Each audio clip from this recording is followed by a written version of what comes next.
So a couple things at the top. Let me get organized here. All right.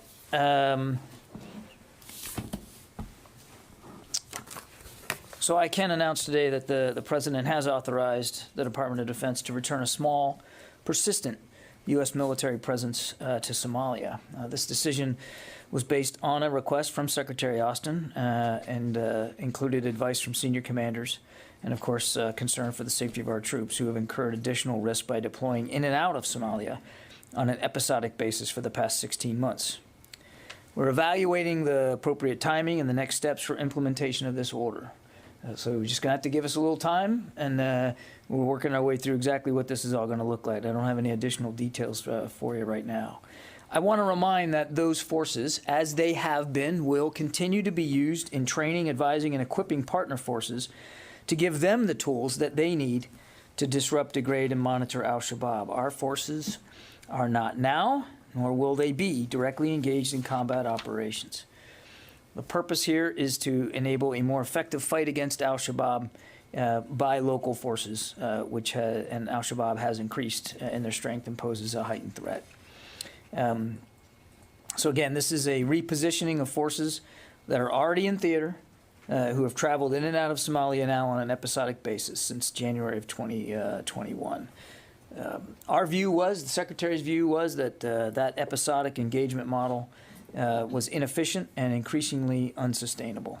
Forces also lost time on target, and critical situational awareness needed to detect and disrupt an enemy attack. By time on target, I mean time on station. I'm not suggesting that there was something about direct combat relations or combat operations there.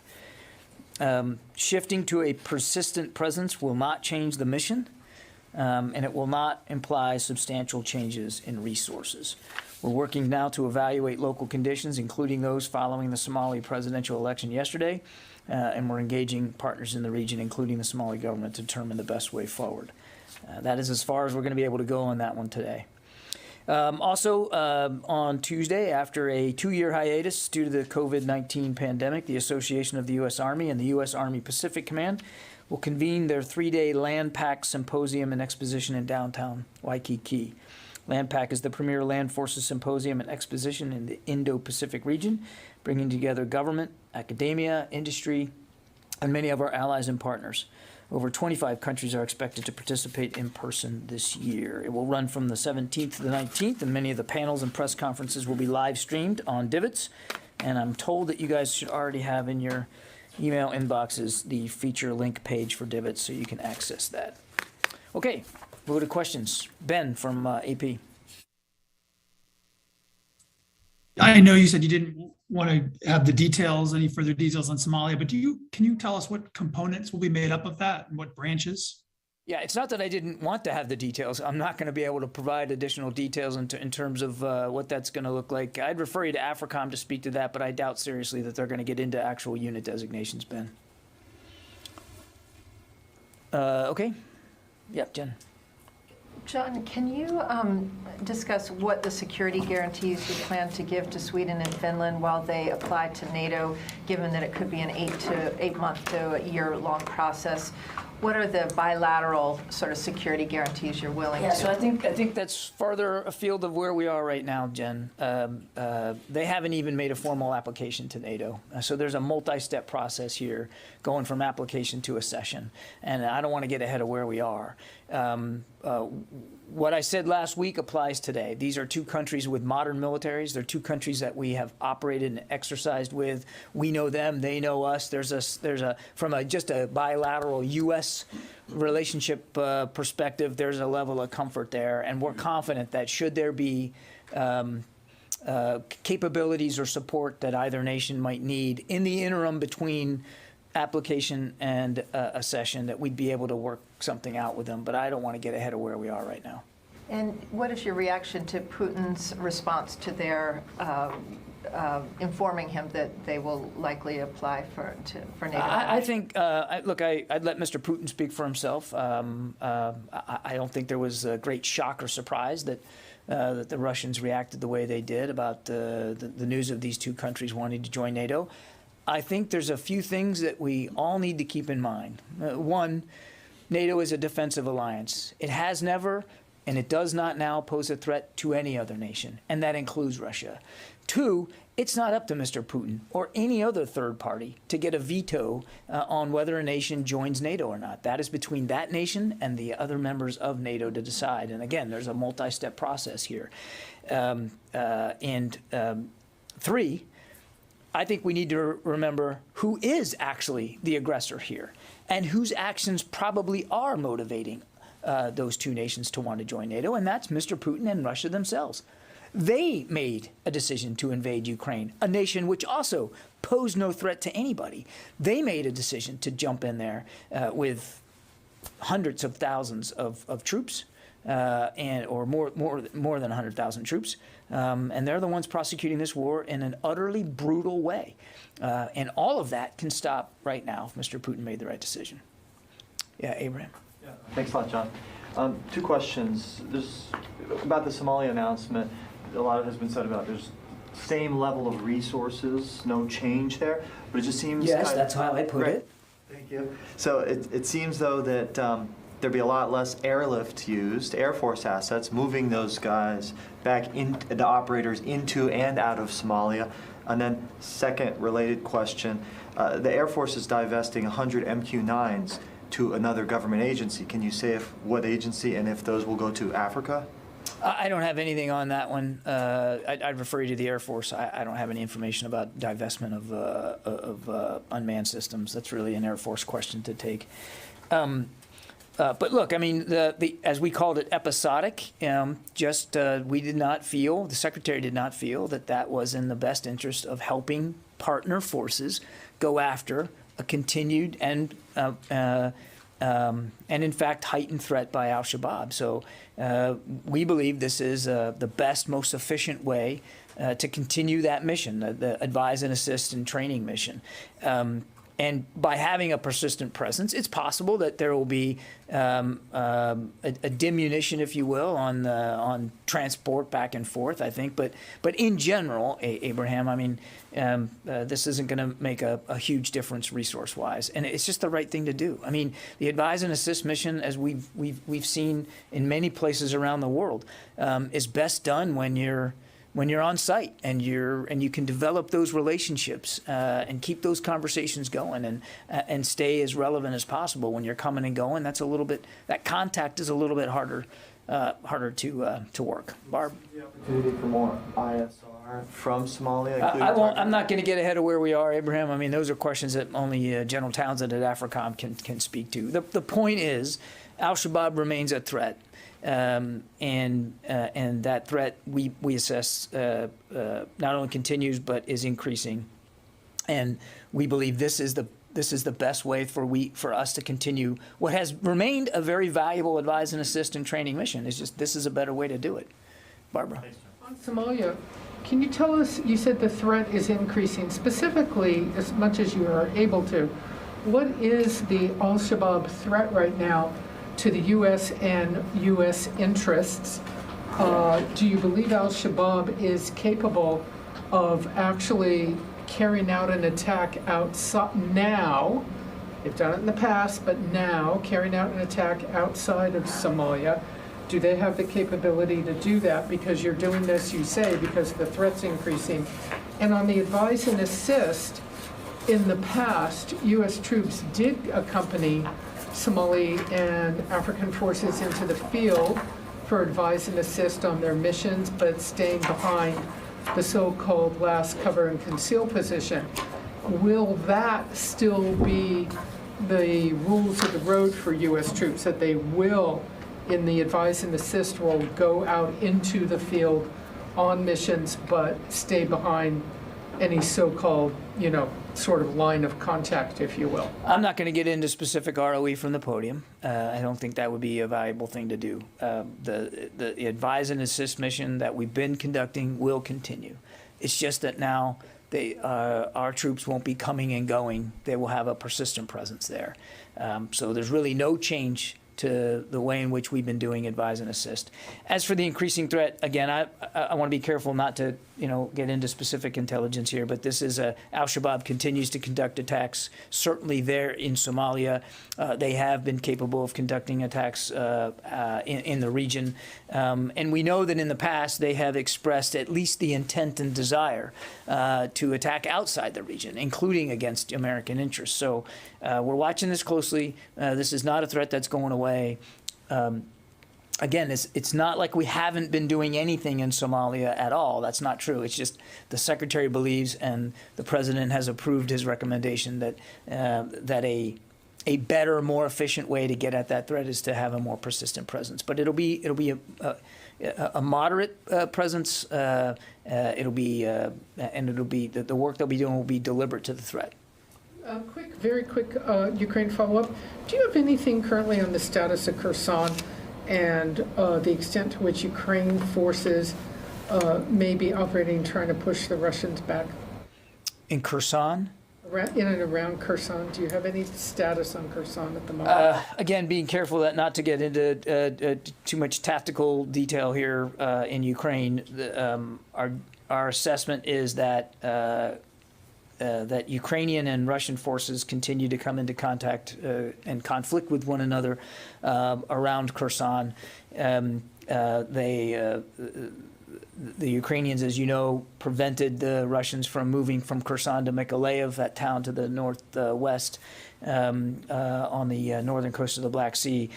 In general, we just assess that there has been increased activity over the last couple of days between those two cities, Mykolaiv and Kherson, and between, obviously, Russian and Ukrainian forces. But I couldn't tell you on them, with great specificity where exactly that fighting is, but there has been active fighting in and around Kherson in the last couple of days. Sylvie.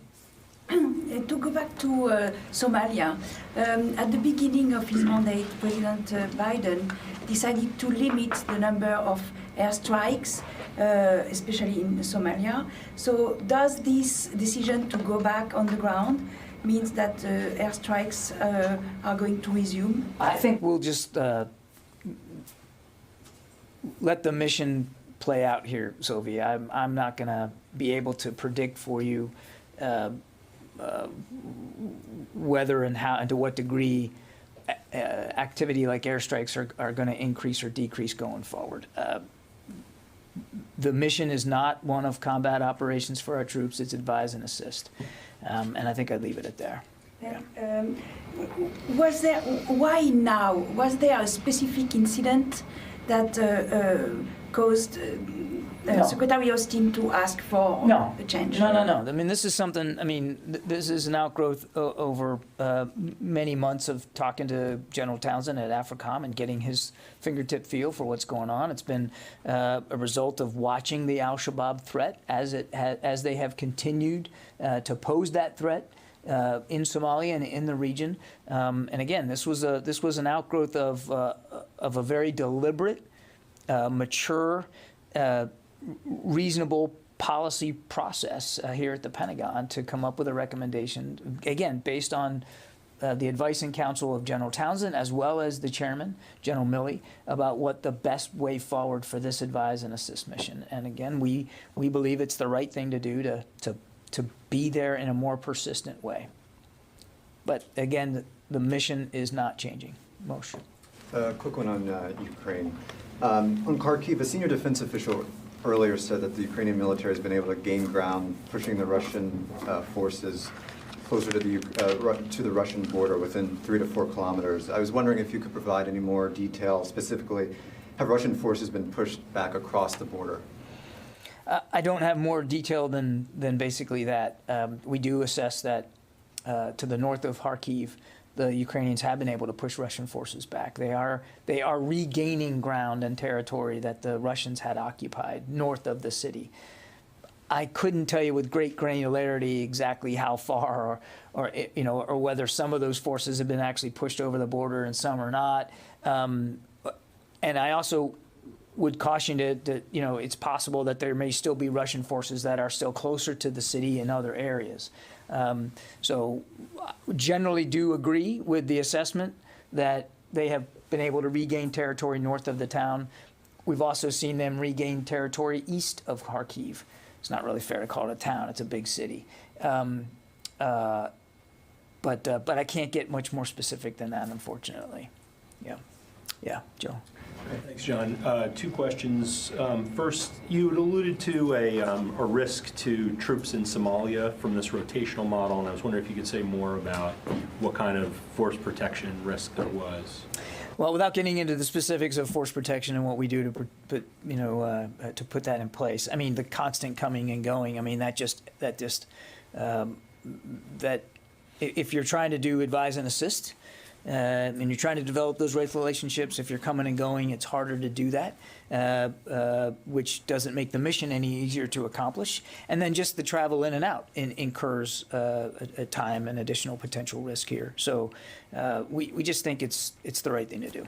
And then on Sweden, Sweden's defense minister is visiting Washington later this week. Is he going to be here? And can you offer any kind of preview of his on what might be on the agenda? The Secretary is looking forward to meeting with the Swedish defense minister on Wednesday, and we'll certainly have more to say about that after that meeting is over. I don't want to get ahead of the agenda. I have no doubt that the defense minister will want to discuss with the secretary their plans with respect to NATO, but I also think that there'll be a robust discussion about what's going on in Ukraine, because it has fundamentally changed the security environment in Europe, and it's clear that the Swedish people also recognize that it has changed. So I have no doubt that that'll be a major topic of discussion. But again, we'll do like we normally do. You guys will be able to catch the beginning of the meeting, and then we'll have a readout afterward. I'll probably end up coming up here to talk about it.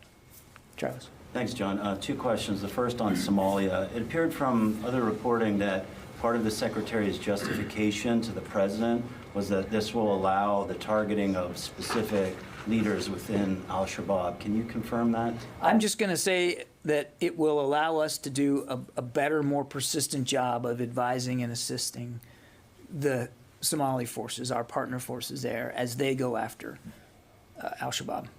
Okay. And the second question, totally unrelated topic, with this baby formula shortage, has there been any talk at all at the Secretary's level about whether this is a problem for military families and whether there's any kind of assistance or relief that could be provided? Yeah, it's a great question, actually, Travis. And we're not immune to the same supply chain problems that other families across America are experiencing. And as you know, we have the commissary system on bases that provides groceries and foodstuffs for military families as a benefit of being in the military. But again, we're not immune to this problem, so we're working our way through that very, very, very hard. So the Defense Commissary Agency, otherwise known as DECA, because we have to have an acronym for everything. DECA is monitoring the current market situation impacting the supply of baby formula. Our assessment right now is that both overseas and remote commissaries are currently at an adequate level of supplies for baby formula. The Defense Commissary Agency is working to ensure that all orders for overseas and remote stores receive baby formula shipments. They're working daily with distributors to address any product disruptions. Current stock levels of available baby formula here in the continental United States is at 50% at our commissaries throughout the states. And overseas, it stands at 70%. And as I said, the DECA is doing everything that it can to get the products they need onto store shelves, and that includes, again, overseas commissaries. So we're not immune. The Defense Commissary Agency is already ahead of that problem and doing everything they can to keep things on the shelf as best they can. Sure. So those percentages would be a percentage of the amount that you would typically normally expect. have, yeah. So it's 70% of what we would normally keep overseas we've got on the shelves, and then 50% here at home. Yeah. Can I follow up on that real quick? But do you have, is that 50% a problem for military families?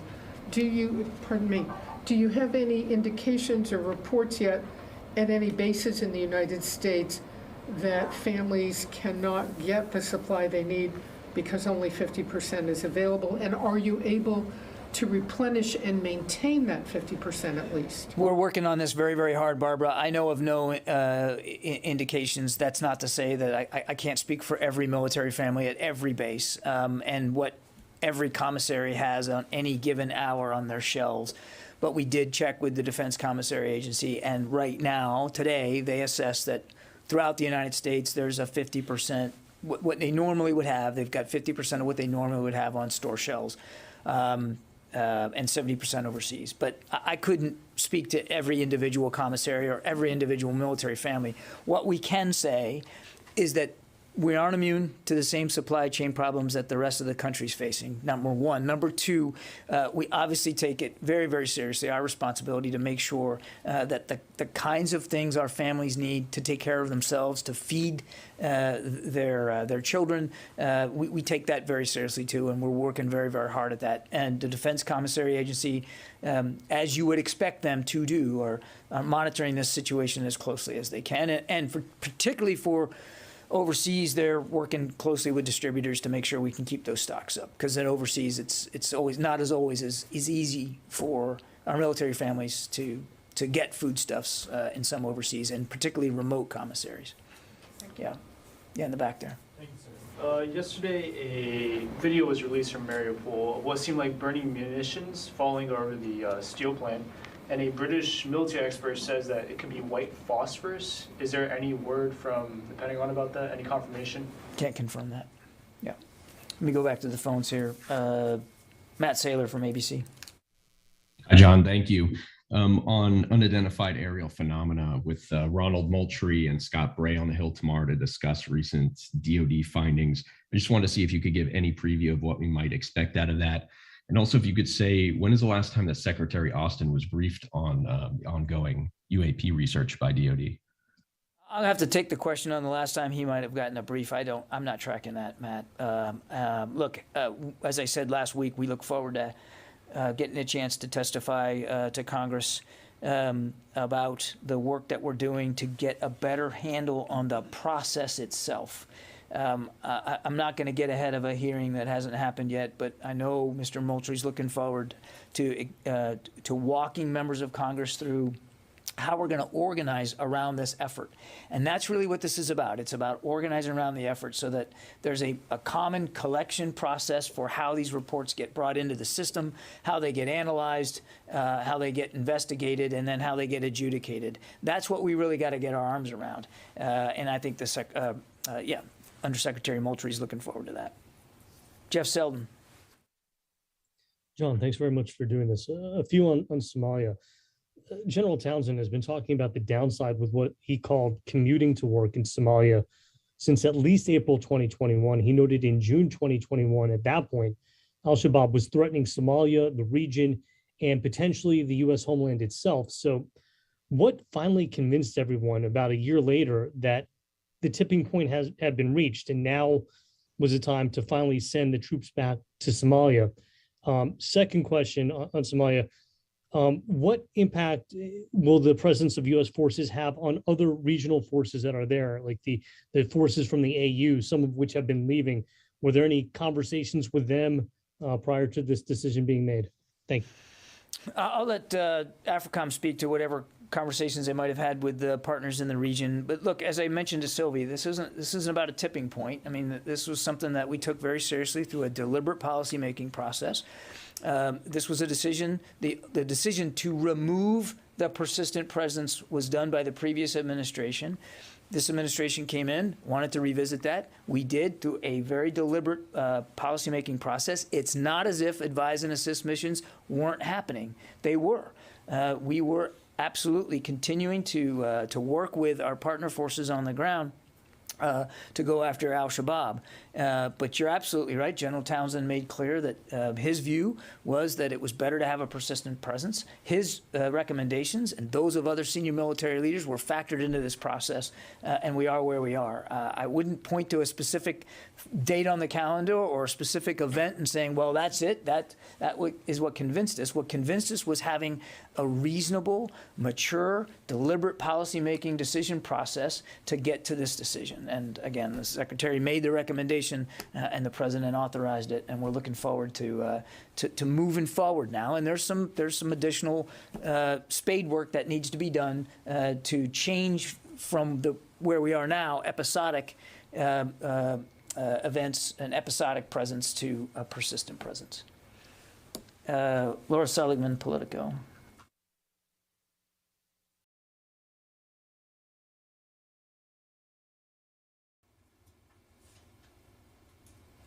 Okay, nothing heard. Jared from Our Monitor. John, I think Laura is audible to us. If she wants to go ahead. Hey, can you hear me? Gotcha. Hey, sorry about that. Just two quick questions. One on Somalia. Is there an end date that you can tell us for this deployment, or is it open-ended? It's not a deployment, Laura. This is a change in the posture. It's about putting troops back into Somalia on a persistent basis, and so it's not a deployment with an end date. Now, forces will come and go as they do with other COCOMs. They'll come and go to support the requirement, but the requirement now is for a persistent presence. But that doesn't mean that whatever unit is going to be the first one to have that persistent will always be there for time immemorial. I mean, they'll come and go as we routinely rotate forces in and out of different combatant commands. I guess what I mean is there an end date for troops to leave, U.S. troops to leave Somalia, or like I said, is this an open-ended presence that we're going to be having? Recommendation that we move to a persistent presence in Somalia, and I think that's where we are.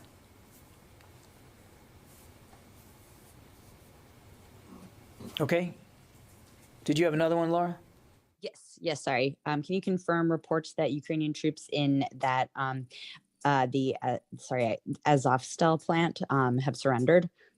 Not seen reports on that. No, I'm afraid not. Can't confirm that. Go ahead, Jared. Hi, John. Just wondered if you could tell us a little more about this trip, Vice President Harris, Secretary Blinken, and Secretary Austin to the UAE. Was this a diplomatic formality, or were there any new initiatives discussed in the UAE-U.S. partnership during this visit? So the trip was to pay our respects to the president who just passed away. That was the goal. There were obviously discussions that the vice president had, but I would refer you to the vice president's office to speak to that. The secretary was proud to go as part of the delegation, but it really is this is a White House thing to speak to, not the Department of Defense. Yeah. I have a follow-up on Somalia and another one. On Somalia, we have seen that al-Shabaab threat was fluctuating over the years, and the United States was responding by over-the-horizon capabilities. Now you have changed the posture. Does that suggest the over-the-horizon capability actually didn't work in Somalia? No, I think that's a false comparison completely. When we talk about over-the-horizon counterterrorism, we're talking about counterterrorism operations in places where we have no partner forces, we have no footprint. Somalia wouldn't be that case. And it hasn't been that case because we've been going in and out of Somalia. Now we're just going to be able to stay there. And there are partner forces, and they are the ones engaging al-Shabaab. It's a completely different scenario altogether. And I have another one, sorry. I have two questions. The other one, Sweden. Turkey has put some reservations on Sweden's application to NATO, citing the PKK's presence in that country, and PKK is a designated terrorist organization by the United States and almost all NATO members. Would you recommend Sweden to take action against PKK in order to bridge those disagreements? That is not for the Department of Defense to speak to, Qasim. We're still working to clarify Turkey's position on this. They're a valued NATO ally. Neither Sweden nor Finland have made a formal application to NATO yet. There's a process here, and I think we're going to work our way through that process. But it's not for us to dictate from the Pentagon what the foreign policy of another nation ought to be. Yeah, Rio. Thank you. I want to ask you about China's nuclear development. The Admiral Richard said in the congressional hearing this month, China will likely use nuclear coercion to their advantage in the future, as Russia did in Ukraine. Is that an assessment the Secretary agrees with? I think the Secretary has been crystal clear that we consider China the #1 pacing challenge for the department, and that they routinely try to use coercion and intimidation to bully their neighbors into actions or non-actions that suit China's, what China believes its interests are, even though they may be inimical not only to those other nations in the region, but also to nations like the United States. So we're going to stay laser focused on that pacing challenge that is China. I'm not going to speculate about the use or non-use of nuclear weapons with respect to China's activities in the region. They've already proven that they're willing to bully and intimidate their neighbors. We want to see that action stop, obviously. But in the meantime, we also want to make sure we're building up the right capabilities in the region and the operational concepts to support those capabilities so that we can defend our national security interests in the region. And I might add, the national security interests of so many allies and partners. We have 5 of our 7 treaty alliances are in the Pacific, and those incur upon us very specific, very real security commitments that we have to make sure we can meet. The Biden administration has expressed the interest in having a dialogue with China about the nuclear issues. Is that a part of the topics that the Secretary discussed with the Chinese Defense Minister by phone this month? I won't get into the more detail of the phone call with Minister Wei than what we've already read out. I mean, again, the Secretary was glad that he was able to have this initial conversation to begin to have communications at that level with Chinese officials. He was very clear about our concerns about China's behavior in the Indo-Pacific, but I think I'll just leave it at that. Okay, thanks everybody. See you tomorrow.